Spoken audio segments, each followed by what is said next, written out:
Boa noite a todos. Que a paz de nosso Senhor Jesus Cristo esteja em todos os corações.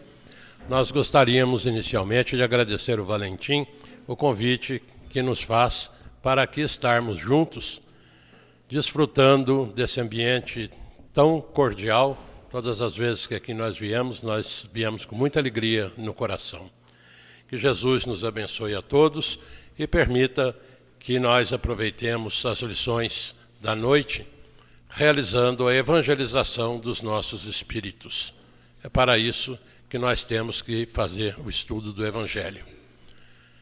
Relata-nos Emmanuel, através da psicografia de Francisco Cândido Xavier, no livro A Caminho da Luz, que existe uma comunidade de espíritos puros que preside os fenômenos do nosso sistema.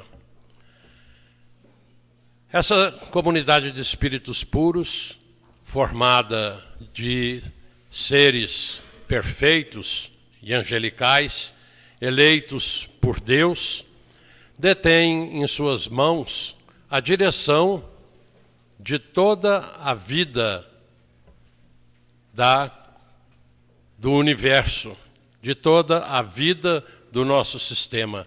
E rezam as tradições do mundo espiritual que apenas 2 vezes essa comunidade de espíritos puros, da qual é Jesus um dos membros, se reuniu na crosta terrestre apenas 2 vezes no correr dos milênios conhecidos. A primeira vez foi quando da formação do orbe terrestre.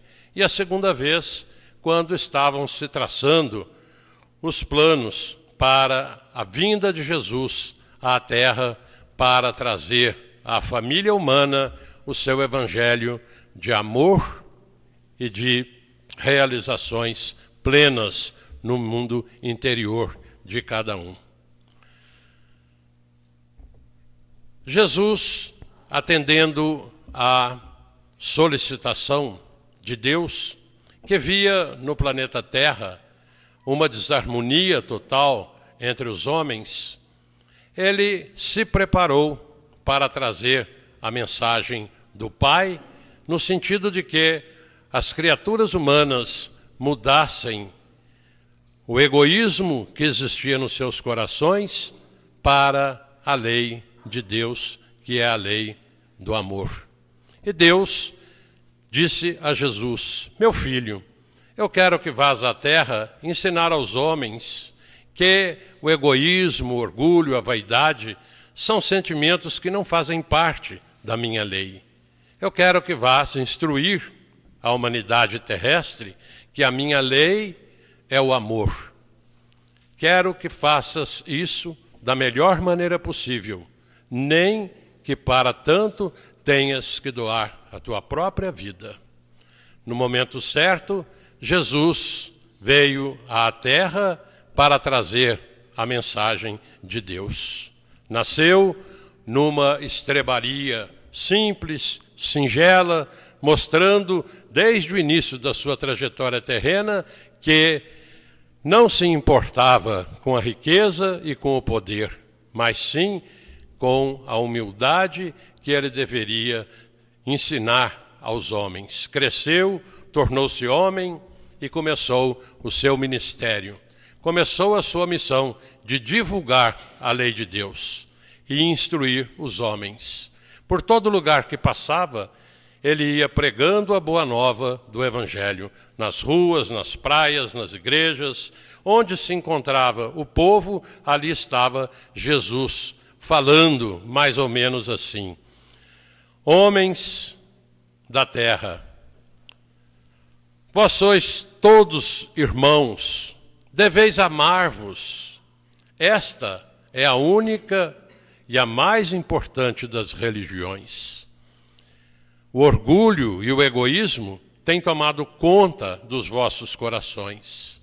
É necessário que façais uma mudança, uma transformação interior, porque a vida que estáis desfrutando no mundo ela é passageira, é transitória, muito rápida, perante o futuro de paz e de felicidade que o Pai prepara para cada um de vós. Necessário, pois, que entesoureis as vossas riquezas nos planos espirituais, onde o ladrão não rouba e a traça não rói. E assim dizendo, Jesus ia curando enfermos do corpo, da alma, paralíticos, cegos, mudos, e uma multidão se formava ao seu redor. Eram criaturas que vinham de longe, eram criaturas que vinham em busca de um lenitivo, de uma esperança para as suas vidas. E escutando a mensagem do Cristo, essas criaturas iam se modificando, iam se transformando, porque Jesus era todo amor. Bastava a imposição de mãos, a sua palavra, um simples olhar, e as criaturas se transformavam.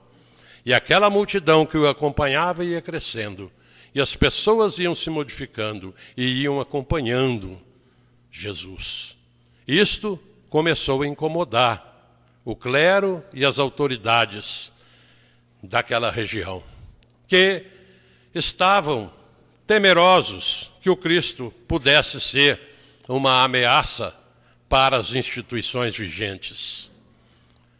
Eles tinham medo de perder as benesses, de perder os privilégios que eles desfrutavam enquanto se mantivesse aquele estado de coisas. Se uniram o poder temporal, o poder espiritual, os sacerdotes e as autoridades, e começaram a construir um plano para prender Jesus. Certa feita, um senhor, doutor da lei, aproximou-se de Jesus e lhe disse, procurando envolvê-lo de uma certa maneira que pudesse embaraçá-lo: Mestre, qual é o maior dos mandamentos? E Jesus respondeu: amarás o Senhor teu Deus de toda a tua alma, de todo o teu coração, e ao próximo como a ti mesmo. Disseste bem, respondeu o doutor da lei. E ele queria tentar Jesus, porque a lei vigente no mundo judaico era a lei construída no Antigo Testamento, que faz parte das Escrituras Sagradas. A Bíblia é um conjunto de livros que contam a história do povo hebreu na primeira parte, que é o Antigo Testamento, e depois conta a história de Jesus no Novo Testamento. O Antigo Testamento é composto de 39 livros para os judeus e para os protestantes. Para os católicos são 49 livros. Isso porque, quando foi feita a tradução do aramaico para o grego, os 70 sábios de Alexandria fizeram uma tradução acrescentando 7 livros mais, que os judeus consideraram apócrifos e não foram aceitos nem por eles nem pelos protestantes. Então, o Antigo Testamento contém 39 livros ou 46 para a Igreja Católica. E o Novo Testamento é composto de 27 livros. Os judeus não aceitam os livros do Novo Testamento porque eles não aceitam Jesus. Então, a lei para eles se compõe dos 39 livros do Antigo Testamento. Sendo que a Torá, cujo significado é lei, ela é composta dos 5 primeiros livros da Bíblia, cuja autoria é de Moisés, é atribuída a Moisés. É Gênesis, Êxodo, Números, Levítico e Deuteronômio. Aí consta a lei que os judeus seguiam. Quando o doutor da lei perguntou a Jesus qual é o mandamento maior da lei, ele se referia à lei da Torá. A Torá é composta de 613 mandamentos, sendo 2 de origem divina, de Jeová, e 611 de composição de Moisés. Ali eles seguiam aqueles 613 mandamentos. E o maior, conforme Jesus disse, é o primeiro mandamento, que seria de Jeová. Amarás o Senhor teu Deus de toda a tua alma, de todo o teu coração, de todo o teu espírito. Esse é o maior. E eis o segundo, que é semelhante a este: amarás o teu próximo como a ti mesmo. Aí estão a lei e os profetas. Também disse Jesus: fazei ao próximo aquilo que gostaria que o próximo vos fizesse. Aí estão a lei e os profetas. Quando Jesus se referia à lei e os profetas, estava se referindo exatamente ao Antigo Testamento.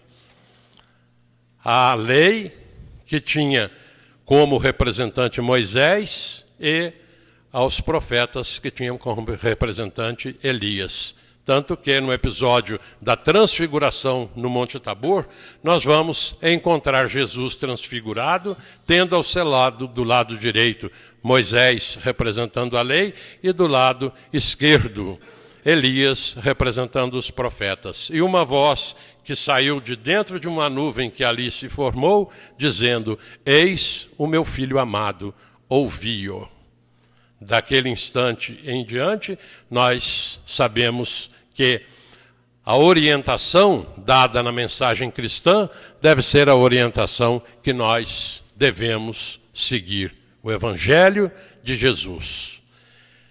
O doutor da lei sentiu-se satisfeito, não conseguiu enrolar Jesus, mas os sacerdotes e as autoridades não acharam a resposta de Jesus boa. Queriam, de qualquer forma, envolvê-lo para entregá-lo às autoridades romanas. Estava Jesus na sinagoga num dia de sábado, e ali se apresentava um homem que tinha a mão atrofiada, a mão machucada, a mão seca. E ele chorava e pedia ajuda. Quando Jesus ali estava olhando aquele homem, os sacerdotes se anteciparam. Eles sabiam que onde Jesus estivesse alguém com dor, estivesse alguém sofrendo, Jesus, com o coração aberto, ele iria atender. Ele se apiedaria da criatura e faria a cura. E os sacerdotes perguntaram: é lícito curar num dia de sábado? Jesus respondeu aos sacerdotes: se algum de vós tiver uma ovelha, e essa ovelha cair num buraco num dia de sábado, vocês iriam ali tirá-la? Quanto mais com um ser humano. Olha essa criatura, o que ela está dizendo. E parecia que o homem olhava Jesus e dizia: pelo amor de Deus, cura-me. Eu sou um pedreiro, eu me machuquei no trabalho, eu preciso da minha mão sã, do meu braço são, para poder trabalhar, eu tenho família para sustentar, eu não posso ficar mendigando pelas ruas. E Jesus, observando o coração endurecido dos sacerdotes, que nada faziam para aliviar da dor daquela criatura, simplesmente porque era um dia de sábado, Jesus se levanta e diz: é lícito curar no dia de sábado? É lícito fazer o bem no dia de sábado ou o mal? E disse ao homem machucado: estenda a tua mão. E o homem ficou curado. O braço direito, que era o braço machucado, ficou igualzinho o braço esquerdo. E o homem estava curado. Os sacerdotes, os escribas, o pessoal do conselho daquela sinagoga estavam maravilhados com o que o Jesus havia feito, mas ao mesmo tempo mais preocupados ainda pela autoridade que aquele homem apresentava no seu amor e no poder que ele trazia. Reuniram-se em conselho novamente, mas aqueles que ali estavam não poderiam ir tentar Jesus novamente, porque eles já eram conhecidos de Jesus e conhecidos do povo. Então, arquitetaram uma nova armadilha para pegar Jesus. Escolheram alguns dos auxiliares dos sacerdotes que se uniram aos herodianos. Os auxiliares do sacerdote eram aquelas criaturas que ainda não haviam terminado o curso de rabinato. Eles estavam sendo preparados para se tornar rabinos, mas ainda estavam estudando. E os herodianos eram aqueles que acompanhavam Herodes. Eles não eram amigos, muito pelo contrário. O pessoal do conselho do Sinédrio não se dava com os herodianos, mas para embaraçarem Jesus, eles se uniram, porque os herodianos eram aqueles que faziam a vontade dos romanos, que Roma dominava a região naquela época. E eles estavam ocupando parte do poder. E eles tinham interesses muito grandes em fazer tudo aquilo que pudesse agradar as autoridades romanas. Aí, aqueles auxiliares dos sacerdotes, mais os herodianos, muito bem preparados, treinados pelos anciãos dos sacerdotes, eles foram onde estava Jesus e chegaram mansos, educados, serenos.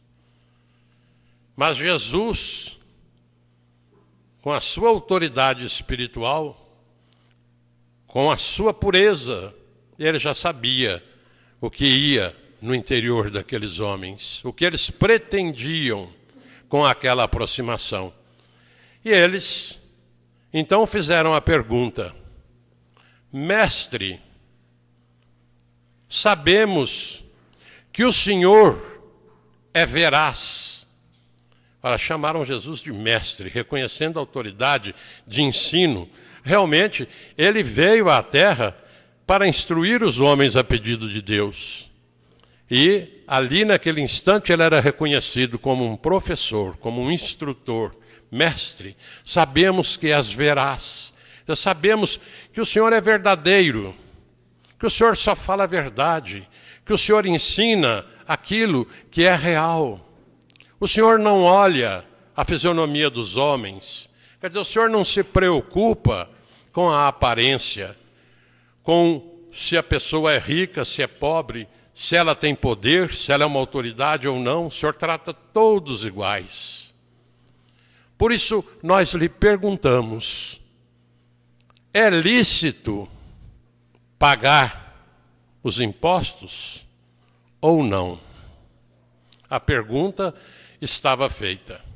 A verdadeira intenção, quando eles fizeram a pergunta a Jesus, não era saber se eles deveriam ou não pagar os impostos, porque isso, a contragosto, eles cumpriam, eles pagavam os impostos, mas eles estavam procurando uma maneira de enrolar Jesus num problema de consciência deles, porque já existia, àquela época, uma tendência entre os sacerdotes de se formar um grupo contrário ao pagamento dos tributos, alegando que o pagamento do tributo a Roma era contrário ao atendimento de Deus, que o tributo deveria ser pago sim, mas não ao imperador romano, e sim ao templo de Jerusalém, que era a casa de Deus.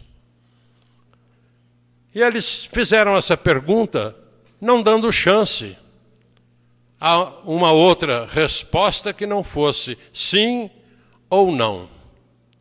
Se Jesus dissesse sim, ele estaria criando um problema sério com os judeus, que não o aceitariam mais como o Messias, como aquela criatura que estava ali realizando um trabalho importante de levar a lei de Deus a todas as criaturas. Se ele dissesse não, ele estaria se entregando à autoridade romana, porque ele estaria se insurgindo contra o pagamento do imposto. E ali estavam os herodianos exatamente com essa tarefa, que era testemunhar contra Jesus. Jesus parou para preparar a resposta. Hipócritas, por que me tentais? Disse Jesus àqueles fariseus e aos herodianos. Por que me tentais? Ora, apresentai-me uma moeda. Era um denário. Era a moeda do imposto. Poderia ser até que Jesus tivesse uma no bolso, mas ele queria a prova. Ele pediu àqueles que o estavam tentando que trouxesse a moeda. E um deles levantou um denário. E ele pergunta, de quem são essa imagem e esta inscrição? Ele não respondeu.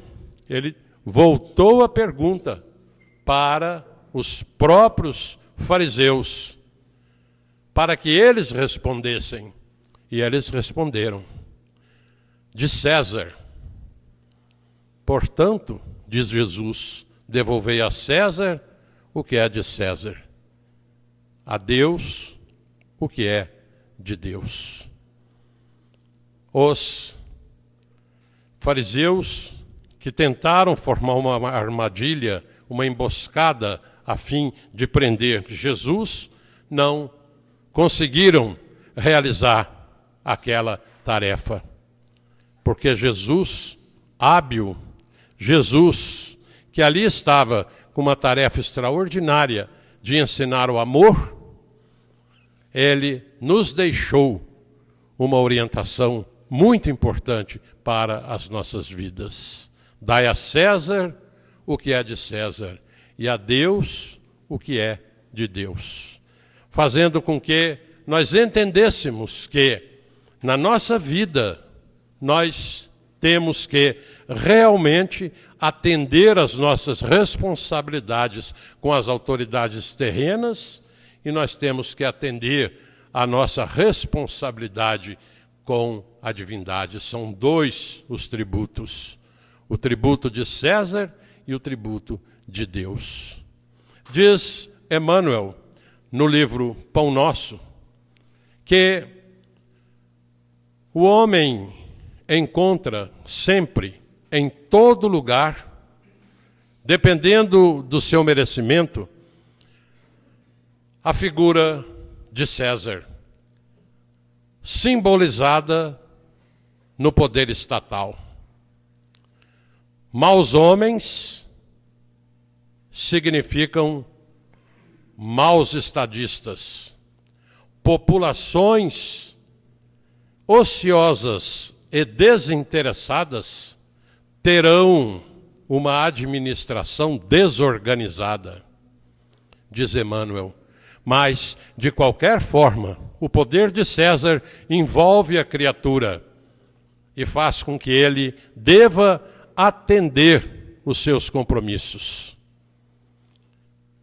Pagar as suas obrigações é dever de toda criatura. O aprendiz do Evangelho não pode alegar princípios religiosos ou ideologia individual para se eximir dos seus compromissos. A autoridade existe. As leis, muitas vezes, podem conter erros ou ser leis inócuas, mas é preferível ao discípulo sofrer agora do que levar para a frente, para o futuro, mais responsabilidade, mais dor, mais sofrimento. Então, o cumprimento da lei humana é um dever de todas as criaturas. É um princípio de justiça, o que Jesus nos ensina. O dai a César o que é de César e a Deus o que é de Deus é um corolário daquele fazei aos outros aquilo que gostarias que os outros vos fizessem. Daí o ensino que Jesus nos dá a respeito da justiça. E nós vamos encontrar as respostas para a justiça lá na parte terceira do Livro dos Espíritos, nas questões 873 a 879, quando os espíritos respondem que o sentimento de justiça está na natureza, está dentro de cada um de nós, que nós nos revoltamos no primeiro sinal de qualquer injustiça que nós venhamos a ver. Foi Deus quem colocou o sentimento de justiça no coração dos homens, dizem os espíritos superiores. E definem a justiça como justiça consiste em cada um respeitar os direitos dos demais. Os espíritos nos ensinam que para nós vivermos bem e alcançarmos o sentido de criaturas justas, nós devemos fazer com que os nossos direitos cheguem até onde se iniciem os direitos do nosso próximo. E cada direito corresponde a um dever. E no atendimento dessas noções, dessas orientações, é que nós encontraremos a nossa paz interior, é que nós encontraremos a nossa felicidade, realizando assim o nosso aperfeiçoamento espiritual. Quando Jesus dizia, homens, sois todos irmãos, ele nos dava o sentido maior da nossa vida e nos dava o sentido de que, quando nós entendermos isso realmente, nós haveremos de mãos dadas, todas as criaturas que compõem a humanidade na Terra, de mãos dadas numa só vibração, num só pensamento, todos de coração unidos, nós louvarmos e agradecermos a Deus a nossa vida. Porque nesse instante, quando nós entendermos que a lei de Deus é o amor, nós estaremos então cumprindo a lei de Deus. Como São Paulo, na Epístola aos Romanos, nos ensina que todo homem esteja submetido às autoridades superiores. O magistrado não deve ser alvo do temor quando se faz o bem, mas sim quando se faz o mal. O magistrado, se verificar que as criaturas estão fazendo o bem, enviarão o seu louvor. Mas as criaturas devem cumprir os seus deveres, as suas responsabilidades, não por temor da punição, e sim por um dever de consciência, para estar bem consigo mesmo. E São Paulo diz mais: pagai a todos conforme lhe é devido. A quem imposto, imposto. A quem tributo, tributo. A quem respeito, respeito. A quem honra, honra. São Paulo aí define o dai a César, o atendimento das responsabilidades terrenas, das responsabilidades materiais. E diz mais, nos ensinando o que é dar a Deus o que é de Deus. Não devais a ninguém coisa alguma, a não ser o amor com que deveis viver mutuamente. Aquele que ama o seu próximo não faz o mal. Assim, pois, as Escrituras: não matarás, não furtarás, não cobiçarás, não adulterarás, não adorarás. E qualquer outro mandamento que porventura existir, se resume nesta palavra: amai o próximo como a ti mesmo. Pois aquele que ama não faz o mal para o seu próximo, donde se conclui que o amor é o atendimento de toda a lei de Deus. E é esse o sentido que nós temos que entender das lições do Evangelho de hoje. O dai a César ao que é de César faz com que nós tenhamos que buscar dentro de nós mesmos esse amor que a lei de Deus nos traz.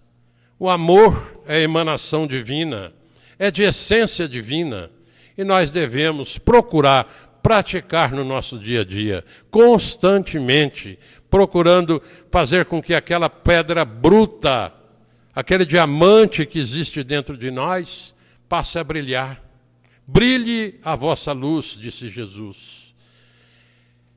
E esse diamante bruto, conforme nós vamos burilando, nós vamos aparando as arestas, ele começa a brilhar.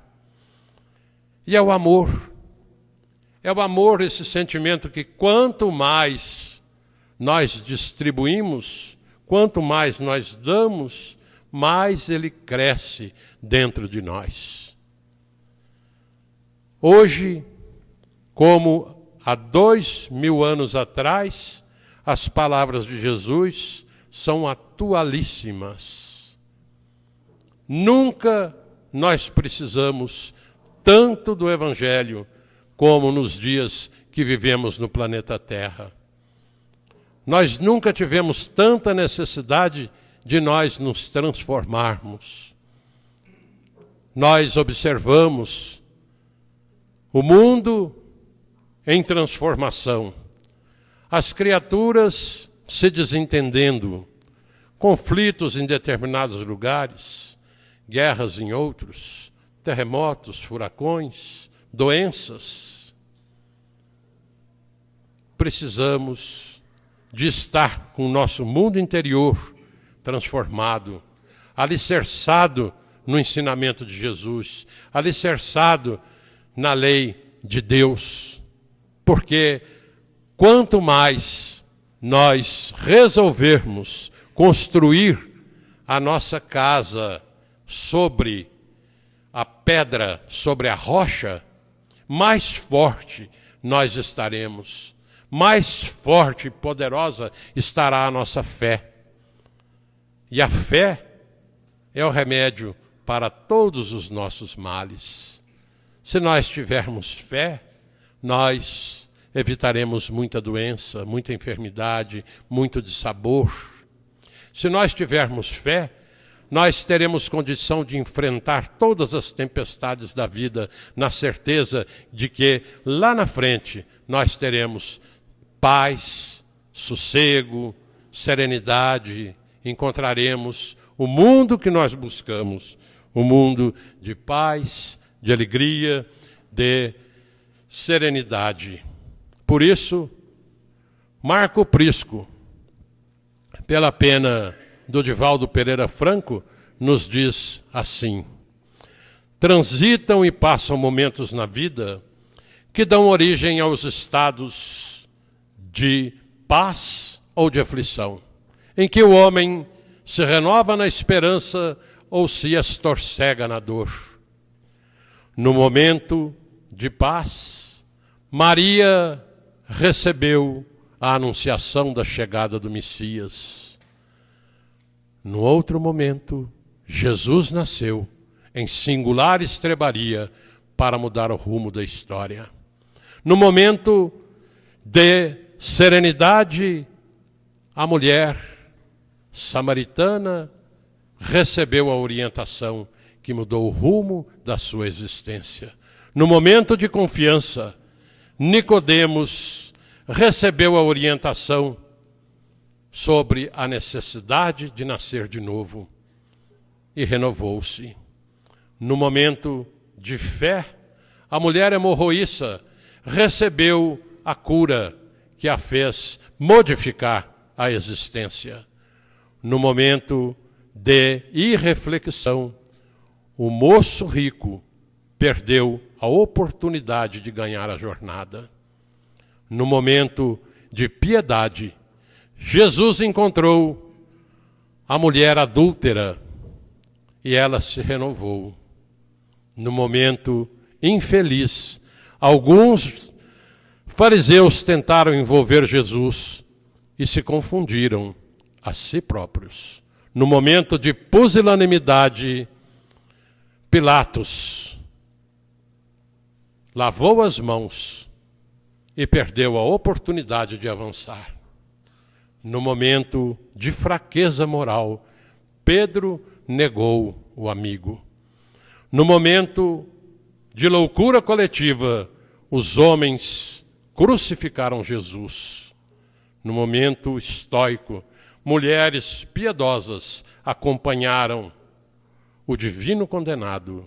E no momento de paz, de luz, Jesus ressuscitou. E até este momento é o caminho, a verdade e a vida. Momentos de decisão.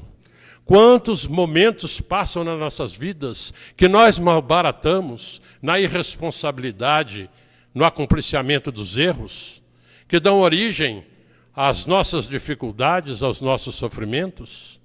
Indispensável, pois, irmãos, que nós coloquemos as nossas vidas nas mãos de Jesus, que nós coloquemos o ensinamento do Mestre em todos os instantes da nossa vida para fruirmos as glórias da vida eterna.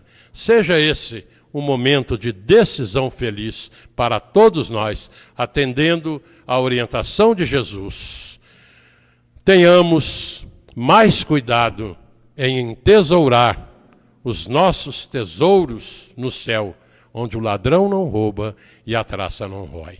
Que Jesus nos abençoe a todos.